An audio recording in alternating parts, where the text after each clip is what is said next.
Ibu-ibu ketika masak suka mencicipi makanan atau masakannya. Bagaimana hukumnya? Apakah membatalkan saum?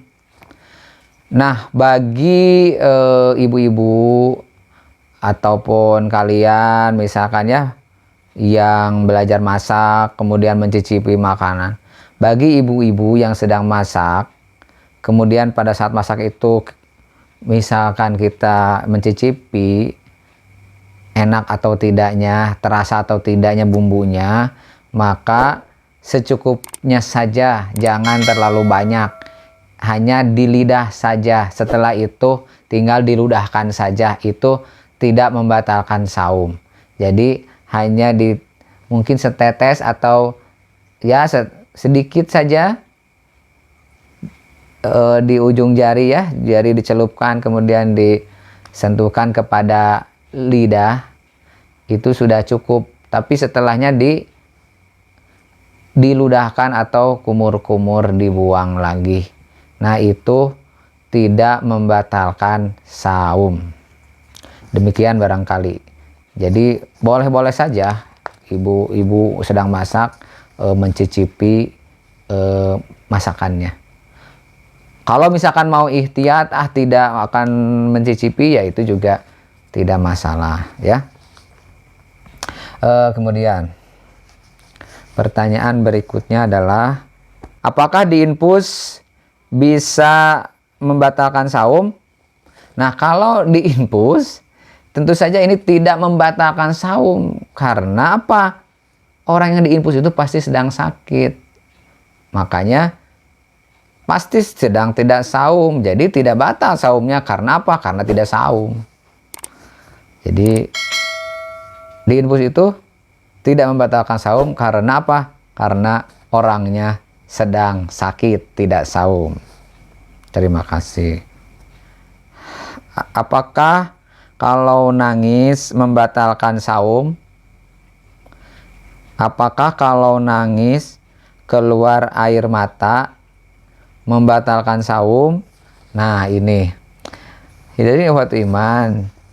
Jadi kalau nangis itu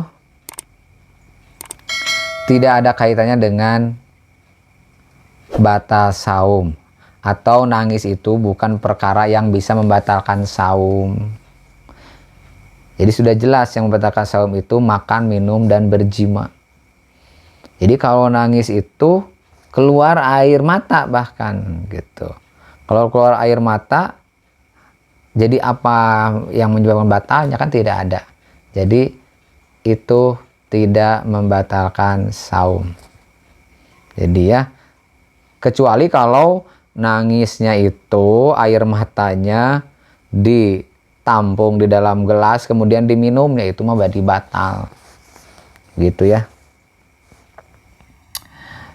Sama seperti pertanyaan menelan ludah sendiri. Nah, menelan ludah. Apakah menelan ludah itu membatalkan saum? Nah, ludah itu kan ada dalam diri kita, bagian dari tubuh kita.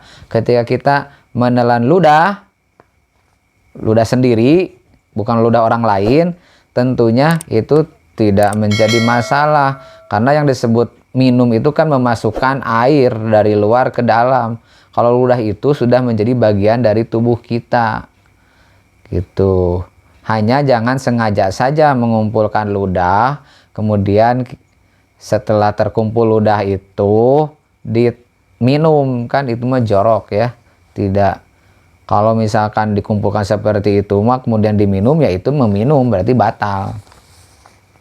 Jadi kalau menelan lidah sendiri itu tidak masalah. Seperti itu jawabannya. Ikhwati iman rahimakumullah, barangkali untuk tanya jawab seputar hal-hal yang membatalkan saum. Demikian aqulu qouli hadza wa astaghfirullah li wa lakum. Wassalamualaikum warahmatullahi wabarakatuh.